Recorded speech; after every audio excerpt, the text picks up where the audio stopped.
કેમ છો વિદ્યાર્થી મિત્રો? મારું નામ હાર્દિક માંડાણી. ફરીવાર સ્વાગત છે તમારું એજ્યુકેશનલ એક્સપર્ટ યુટ્યુબ ચેનલની અંદર. વિદ્યાર્થી મિત્રો, બોર્ડની પરીક્ષા નજીક આવી રહી છે અને એના માટે તમે જો સોશિયલ સાયન્સના ધમાકેદાર આઈએમપી ક્વેશ્ચન જો તમે ગોતતા હોય તો એ ક્વેશ્ચન તમને આ ચેનલ ઉપર તમને જોવા મળશે.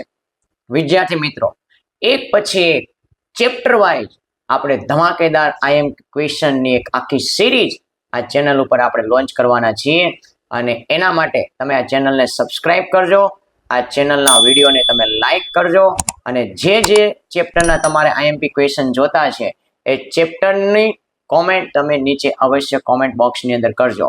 વિદ્યાર્થી મિત્રો, સોશિયલ સાયન્સ ધોરણ 10 ચેપ્ટર નંબર 1 અને 2 એના ધમાકેદાર આઈએમપી ક્વેશ્ચન.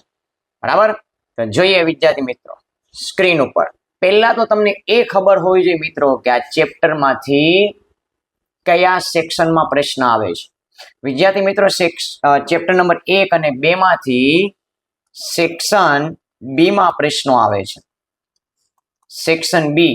અને વિદ્યાર્થી મિત્રો, આ બે ચેપ્ટરમાંથી અથવા સાથે બરાબર કુલ 4 પ્રશ્નો આવશે. ચેપ્ટર નંબર 1 માંથી 2 પ્રશ્ન આવશે, ચેપ્ટર નંબર 2 માંથી 2 પ્રશ્નો આવશે. એમ વિદ્યાર્થી મિત્રો, તો જોજો ક્વેશ્ચન કયા છે. ચેપ્ટર નંબર 1 નો પહેલો ક્વેશ્ચન છે વિદ્યાર્થી મિત્રો, આર્ય પ્રજા અને દ્રવિડ પ્રજા વિશે માહિતી આપો. વિદ્યાર્થી મિત્રો, પહેલો ક્વેશ્ચન કયો છે? આર્ય પ્રજા અને દ્રવિડ પ્રજા વિશે માહિતી આપો. તો આપણે હવે સોલ્યુશન તરફ આગળ જઈએ. ચાલો એક પછી એક ધમાકેદાર પ્રશ્નો આપણે જોવાના છે, સાથે સાથે થોડાક તમારે સમજતા પણ જવાના છે. વિદ્યાર્થી મિત્રો, તમને આર્ય પ્રજા વિશે પૂછાય, તમને દ્રવિડ પ્રજા વિશે પૂછાય, બંને પ્રજા પરીક્ષા માટે આઈએમપી છે. માર્ચ 2025 ની પરીક્ષા છે તેમના માટે. બરાબર? ચાલો તો પહેલા તો યાદ રાખજો, આર્ય પ્રજા છે એનું બીજું નામ શું હતું? નોર્ડિક. આ જવાબની અંદર તમારે આવવું છે. આપણે એકદમ ટૂંકા જે કયા મુદ્દા છે એ તમારા પરીક્ષાની અંદર લખવાના છે એમના વિશે આપણે વાત કરશું. આટલું લખશો એટલે 2 માંથી 2 માર્ક્સ ફાઇનલ વિદ્યાર્થી મિત્રો. બરાબર? પેલા આર્ય પ્રજાનું બીજું નામ તમારે લખવાનું નોર્ડિક પ્રજા. પછી તમારે કહેવાનું કે આ આર્ય પ્રજા છે એ ક્યાં રહેતી હતી? આર્ય પ્રજા વાયવ્ય ભારતમાં રહેતી હતી, એટલે કે આપણા પંજાબ બાજુ આ પ્રજા રહેતી હતી. બરાબર? ચાલો, એટલે કે એની પ્રથમ વસ્તી વાયવ્ય ભારત અને પંજાબ દેશમાં હતી. પછી યાદ રાખજો, આર્ય પ્રજા જે પ્રદેશમાં રહેતી પ્રદેશને શું કહેવાય? સપ્ત સિંધુ કહેવામાં આવે છે. કેમ? કારણ કે અહીંયા 7 નદીઓ હતી એવું માનવામાં આવે છે. બરાબર? અત્યારના જે હિન્દુઓ છે એ પહેલાના સમયની અંદર કયા નામે ઓળખાતા? આર્યોના નામે ઓળખાતા. તો આ મુદ્દો આવવો જોઈએ. આર્ય પ્રજા જે વિસ્તારમાં રહેતી મિત્રો, એ વિસ્તારને શું કહેવામાં આવે છે? આર્યાવ્રત તરીકે ઓળખવામાં આવે છે. બરાબર? આર્ય પ્રજા છે એનો વ્યાપ ક્યાંથી ક્યાં સુધી હતો, એનો વિસ્તાર ક્યાંથી ક્યાં સુધી હતો? તો પૂર્વની અંદર વિદ્યાર્થી મિત્રો મિથિલાથી લઈને, મિથિલા ક્યાં આવશે? બિહાર. અને દક્ષિણમાં વિંધ્યાચલ સુધી આર્ય પ્રજા રહેતી હતી. બરાબર? અને એ સમયની જેટલી પણ વિકસિત પ્રજા હતી ને, એમાંની એક વિકસિત પ્રજા કઈ પ્રજા હતી? તો આર્ય પ્રજા. એટલે કે સમકાલીન પ્રજાઓ કરતા સૌથી વિકસિત પ્રજા આર્ય પ્રજા હતી. વિદ્યાર્થી મિત્રો, જો કોઈ પ્રકૃતિ પ્રેમી પ્રજા હોય ને તો એ પ્રજા કઈ હતી? આર્ય પ્રજા. કેમ પ્રકૃતિ પ્રેમી કીધી છે? એ વૃક્ષ, પર્વત, સૂર્ય, વાયુ, નદી, વરસાદ, આ બધી જ વસ્તુ છે એની આર્ય પ્રજા પૂજા અને આરાધના કરતી. બરાબર? પછી ભારતની અંદર વેદ પઠનની જો કોઈ શરૂઆત કરી હોય ને તો એ આર્ય પ્રજા છે. ભારતની અંદર ધાર્મિક વિધિઓની જો કોઈ શરૂઆત કરી હોય તો એ આર્ય પ્રજા છે. ભારતની અંદર યજ્ઞ છે એની વિધિઓની જો કોઈ શરૂઆત કરી હોય તો આર્ય પ્રજા છે. વિદ્યાર્થી મિત્રો, સ્ક્રીન ઉપર તમને જે વાક્ય નીચે જે શબ્દ નીચે અંડરલાઈન દેખાય ને એ શબ્દ જો જવાબની અંદર આવી જાય ને તો વિદ્યાર્થી મિત્રો 2 માંથી 2 માર્ક્સ મળે. યાદ રાખજો. એની પછી આપણે વાત કરવાની છે બીજો આઈએમપી ક્વેશ્ચન, અને એ પ્રશ્ન છે દ્રવિડ સંસ્કૃતિ, એટલે કે દ્રવિડ પ્રજા વિશે માહિતી આપો. કોઈ પણ રીતે બોર્ડમાં તમને પ્રશ્ન પૂછાય તો યાદ રાખજો, આ આવવું જોઈએ. મોહેન્જો દડોની સંસ્કૃતિ છે, એટલે કે 5000 વર્ષ પહેલા ભારતમાં એક સંસ્કૃતિ હતી જેમને મોહેન્જો દડોની સંસ્કૃતિ કહેવામાં આવે છે. એમના સર્જકો અને પાષાણ યુગની સંસ્કૃતિના વારસદાર એટલે કોણ? દ્રવિડો. બરાબર, આ મુદ્દો આવવો જોઈએ. મોહેન્જો દડો સંસ્કૃતિના સર્જકો અને પાષાણ યુગની સંસ્કૃતિના વારસદાર, આ વસ્તુ આવી જોઈએ અને આ શોર્ટ ક્વેશ્ચનમાં પણ આવી શકે. બરાબર. બીજી વસ્તુ કે આ જે દ્રવિડો છે એમાં માતૃમૂલક કુટુંબ પ્રથા તમને જોવા મળતી, એટલે કે એ જે કુટુંબ વ્યવસ્થા હતી એમાં એક સ્ત્રીનું, એક માતાનું સૌથી વધારે મહત્વ હતું. યાદ રાખજો. બરાબર. આ દ્રવિડ પ્રજા માતૃ રૂપે દેવી પાર્વતી અને પિતૃ રૂપે પરમાત્મા શિવની શું કરતા? પૂજા કરતા. બરાબર. પછી દ્રવિડ પ્રજાએ ભારતની અંદર ધૂપ દીપ અને આરતીથી પૂજા કરવાની પરંપરા આપી હતી એવું માનવામાં આવે છે. બરાબર. દ્રવિડ પ્રજા પણ પશુ પૂજા અને પ્રકૃતિ પૂજા કરતી હતી. બરાબર. એટલે કે આપણને પશુ પૂજા અને પ્રકૃતિ પૂજાની ભેટ આપનાર જો કોઈ પ્રજા હોય તો દ્રવિડ પ્રજા. દ્રવિડ પ્રજા છે એમને ઘણી બધી કલાઓ છે એમના ઉપર મહારત હાસિલ હતી, જેમ કે કાતવું અને વણવું, રંગવું, હોડી તરાપા. આ જે કલા તમને જે સ્ક્રીન ઉપર તમને દેખાય છે, બરાબર, મેં જે અંડરલાઈન કરી છે, તમામ કલાઓની અંદર દ્રવિડ પ્રજા ખૂબ જ આગળ પડતી હતી.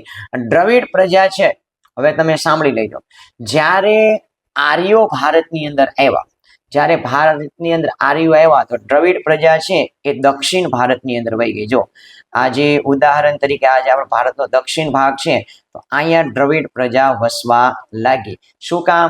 કારણ કે આર્યો ઉત્તર ભારતની અંદર આવ્યા એટલા માટે. બરાબર. એટલે કીધું છે આર્યોના પ્રભુત્વ બાદ દક્ષિણ ભારત તરફ દ્રવિડ પ્રજા ખસવા લાગી અને દક્ષિણ ભારતની અંદર દ્રવિડ પ્રજા એક મહાન સંસ્કૃતિની રચના કરી જેને કહેવાય દ્રવિડ કુળની સંસ્કૃતિ. કઈ સંસ્કૃતિ? દ્રવિડ કુળની સંસ્કૃતિ. અને દ્રવિડ કુળની સંસ્કૃતિની મુખ્ય 4 ભાષા હતી વિદ્યાર્થી મિત્રો, જેમને દ્રવિડ કુળની ભાષા પણ કહેવામાં આવે છે. કઈ કઈ? તમિલ, તેલુગુ, કન્નડ અને મલયાલમ. આ દ્રવિડ કુળની ભાષાઓ છે વિદ્યાર્થી મિત્રો. બરાબર. અને તમને પૂછવામાં આવે કે પ્રારંભિક તમિલ સાહિત્ય ખાલી જગ્યાની અભિવ્યક્તિથી ભરેલું હતું તો ઉર્મિની અભિવ્યક્તિથી ભરેલું હતું.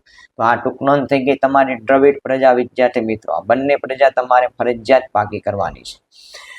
એની પછીનો પ્રશ્ન છે વિદ્યાર્થી મિત્રો, તમને પૂછાય કે પ્રાચીન ભારતમાં આવેલી વિવિધ પ્રજાઓના સંમિશ્રણથી ભારતનો સાંસ્કૃતિક વારસો વૈવિધ્યપૂર્ણ, ભાતીગળ અને સમૃદ્ધ બનેલો છે, સમજાવો. અથવા તો તમને પૂછાય ભારતમાં ભાતીગળ સંસ્કૃતિનો વિકાસ થયો છે, સમજાવો. આવો કોઈ પણ પ્રશ્ન તમને પૂછાય તો એની અંદર તમારે હવે સ્ક્રીન ઉપર તમને દેખાય છે જવાબ લખવાનો રહેશે. વિદ્યાર્થી મિત્રો, પ્રશ્નને સમજો. ભારતમાં ભાતીગળ સંસ્કૃતિનો વિકાસ થયો છે, એનો મતલબ ભારતની અંદર બહારથી, વિદેશથી અનેક પ્રજાઓ આ દેશની અંદર આવી અને આ દેશે દરેક પ્રજા માટે પોતાના દરવાજાને કેવા મૂક્યા હતા? ખુલ્લા મૂક્યા હતા. દેશે તમામ પ્રજાને ભારતની અંદર આવકારી છે. એમની સંસ્કૃતિ, એમની ભાષા, એમની લિપિ, એમની પરંપરાઓ, એની રીતિ, બરાબર, આ બધી જ વસ્તુને ભારતના લોકોએ હંમેશા શું કરી છે? એક્સેપ્ટ કરી છે. દુનિયામાં એકમાત્ર એવો દેશ છે ભારત, જેમને ક્યારેય પણ બીજા દેશ ઉપર ક્યારેય આક્રમણ કર્યું નથી. બરાબર. આ બધી જ પ્રજા ભારતની અંદર આવીને તો એમના વિચારો, એમની પરંપરાઓ, એમની રહેણી કરણી, આપણા વિચારો, આપણી ભાષા, આપણી સંસ્કૃતિ સાથે શું થઈ ગઈ? મિક્સ થઈ ગઈ. એટલા માટે ભારતમાં એક ભાતીગળ સંસ્કૃતિનું શું થયું છે? નિર્માણ થયું છે, જેમનો જવાબ તમને સ્ક્રીન ઉપર તમને જોવા મળે છે. તમે જુઓ. બરાબર. આની અંદર તમે લખી શકો કે પ્રાચીન કાળથી જ આપણા દેશમાં એક સમન્વયકારી સંસ્કૃતિનું શું થયું છે? નિર્માણ થયું છે.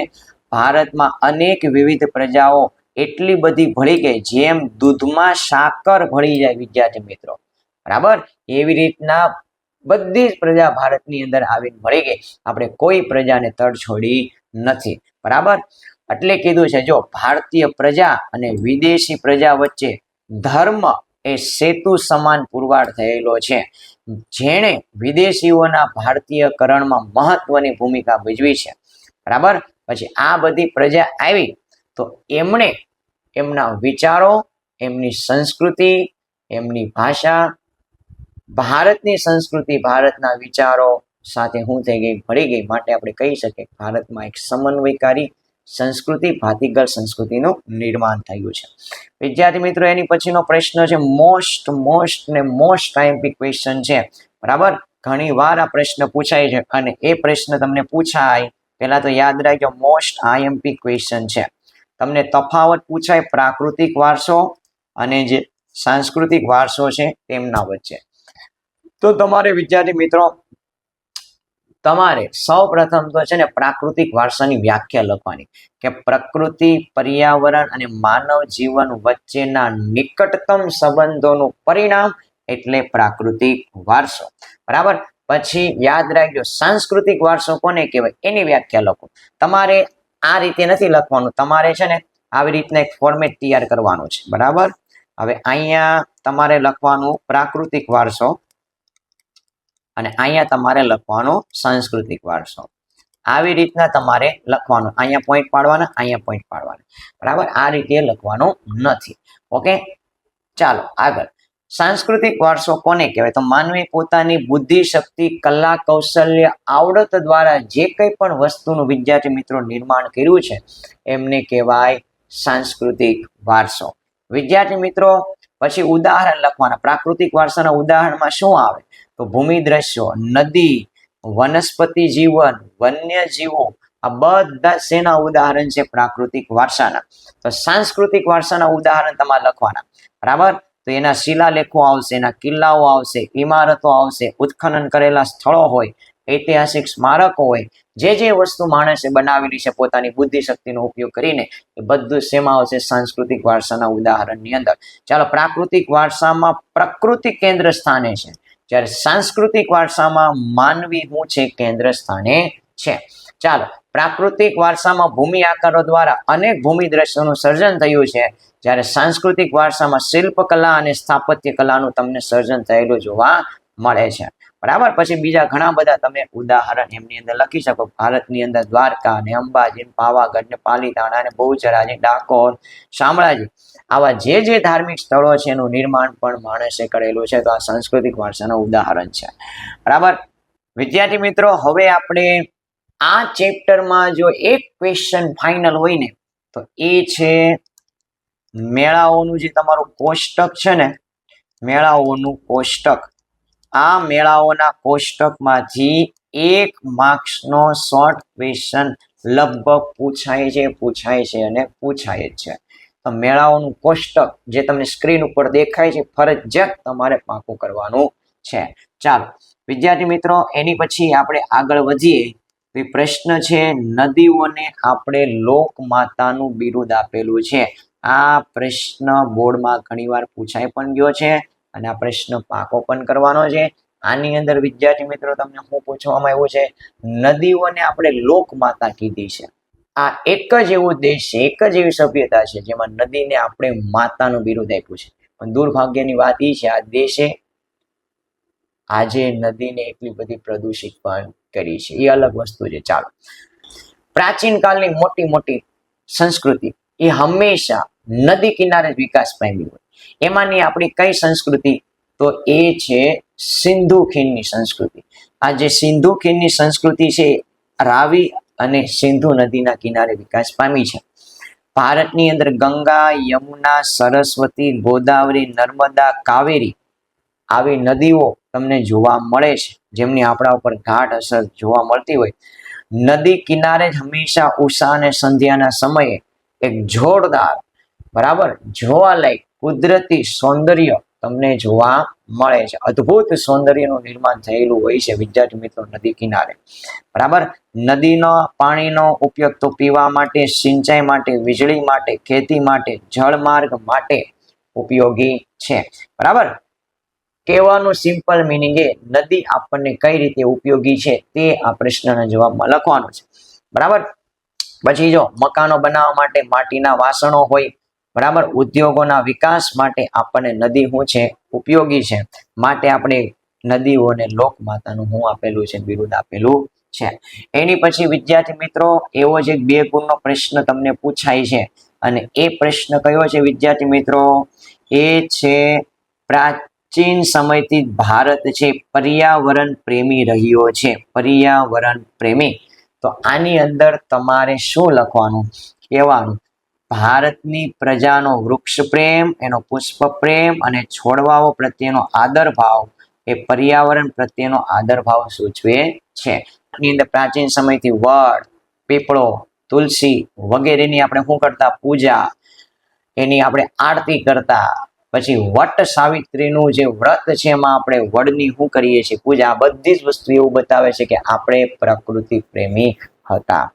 આ દેશની અંદર તમને ધન ધાન્યથી લહેરાતા તમને ખેતરો જોવા મળે છે. ઔષધિ માટે ઉપયોગી હોય એવા તમને આ દેશની અંદર છોડવાઓ તમને જોવા મળે છે. વન સમૃદ્ધિથી ભરેલા જંગલો આ દેશની અંદર તમને જોવા મળે છે. એટલા માટે આપણે કહી શકીએ ભારત પ્રાચીન સમયથી પર્યાવરણ પ્રેમી રહ્યો છે. એની પછી આ દેશની અંદર તમે જો આંબળા, બહેડા, હરડે, કુવારપાઠું, અરડુસી, લીમડો વગેરે જેવી ઔષધિઓ તમને જોવા મળે છે. મોગરો, ગુલાબ, કમળ, ડમરો, સૂરજમુખી, ચંપો, નિશિગંધા, પારિજાત વગેરે જેવા પુષ્પો પણ આ દેશની અંદર તમને જોવા મળે છે. બરાબર. આના ઉપરથી કહી શકીએ કે પ્રાચીન સમયથી ભારત એક પર્યાવરણ પ્રેમી રહ્યો છે. બરાબર. ચાલો હવે એની પછીનો પ્રશ્ન વિદ્યાર્થી મિત્રો તમારે જોવાનો છે કે ભારતના સાંસ્કૃતિક વારસામાં કઈ કઈ બાબતોનો સમાવેશ થાય છે. મિત્રો આ પણ એટલો આઈએમપી પ્રશ્ન છે. તો આમાં પહેલા તમારે કાંઈ કરવાનું નથી. પહેલા તમારે સાંસ્કૃતિક વારસાની હું લખી નાખવાની છે? વ્યાખ્યા લખી નાખવાની છે. મિત્રો સાંસ્કૃતિક વારસાની વ્યાખ્યા લખ્યા બાદ તમારે એના ઉદાહરણ આપી દેવાના છે. જેમ કે તમારે લખવાનું કે સિંધુ ખીણની સંસ્કૃતિના પુરાતન અવશેષો આપણને મળ્યા છે. એમાં કયા કયા અવશેષો? દેવી દેવતાઓની પ્રતિમાઓ આપણને મળી છે, માનવ શિલ્પો મળ્યા છે, પશુઓના શિલ્પો મળ્યા છે, આપણને રમકડા મળ્યા છે, દાઢીવાળા પુરુષનું આપણને શિલ્પ મળ્યું છે, નર્તકીની આપણને શું મળી છે? પ્રતિમા આપણને મળી છે. બરાબર. એની પછી વિદ્યાર્થી મિત્રો તમે જો મૌર્ય યુગની ઊંધા કમળની આકૃતિ એટલે કે મૌર્ય યુગના સમયની વિદ્યાર્થી મિત્રો મૌર્ય યુગના સમયના પણ આપણને ઘણા બધા શિલ્પો અને સ્થાપત્યો મળ્યા છે. જેમ કે જો ઊંધા કમળની આકૃતિ ઉપર સિંહ અને વૃષભનું શિલ્પ, ભગવાન બુદ્ધની પ્રજ્ઞા પારિમિતાનું શિલ્પ, સારનાથની ધર્મચક્ર પ્રવર્તન વાળી મહાત્મા ગૌતમ બુદ્ધની પ્રતિમા. બરાબર. પછી જૈન તીર્થકરોની પ્રતિમા હોય, રાષ્ટ્રકૃત રાજાઓના સમયની અંદર બનેલી ઇલોરાની ગુફાઓ હોય. બરાબર. આ બધું જ આપણા ભારતના સાંસ્કૃતિક વારસાનો એક શું છે? ભાગ. ભારતના સાંસ્કૃતિક વારસાની આપણે વાત કરીએ તો એમાં મંદિરો, શિલાલેખો, સ્તૂપો, વિહારો, ચેત્યો, કિલ્લાઓ, રાજમહેલો, દરવાજાઓ, મકબરાઓ, મસ્જિદ, ઇમારતો અને આ ઉપરાંત ઘણા બધા ઉત્ખનન કરેલા સ્થળો પણ તમને જોવા મળે છે. પછી સ્વાતંત્ર્ય સંગ્રામના ઐતિહાસિક સ્થળોની અંદર શું આવશે? સાબરમતી આશ્રમ, દાંડી, શાંતિનિકેતન જે કલકત્તાની અંદર આવશે, વર્ધા, દિલ્હી આ સાંસ્કૃતિક વારસાના સ્વાતંત્ર્ય સંગ્રામને લગતા ઐતિહાસિક સ્થળો છે વિદ્યાર્થી મિત્રો. આ પછી દુનિયાની અંદર ભાષા, લિપિ, અંક, શૂન્યની શોધ, ગણિત, પંચાંગ, ખગોળ, સાહિત્ય, ધર્મ, ગણતંત્ર, ન્યાયતંત્ર, વિધિ વિધાન આ બધી જ વસ્તુની શોધ મિત્રો ઇન્ડિયાની અંદર થઈ છે. તો મિત્રો આ અહીંયા ચેપ્ટર નંબર 1 ની શું થાય છે? સમાપ્તિ થાય છે. આ ચેપ્ટર નંબર 1 ની સમાપ્તિ થાય છે. હવે આપણે ચેપ્ટર નંબર 2 છે એના ધમાકેદાર આઈએમપી ક્વેશ્ચન આપણે જોવાના છે. હજુ સુધી આ ચેનલ સબસ્ક્રાઇબ ન કરી હોય તો ચેનલને સબસ્ક્રાઇબ કરી લો. મિત્રો સુધી આ ચેનલની તમે માહિતી પહોંચાડો.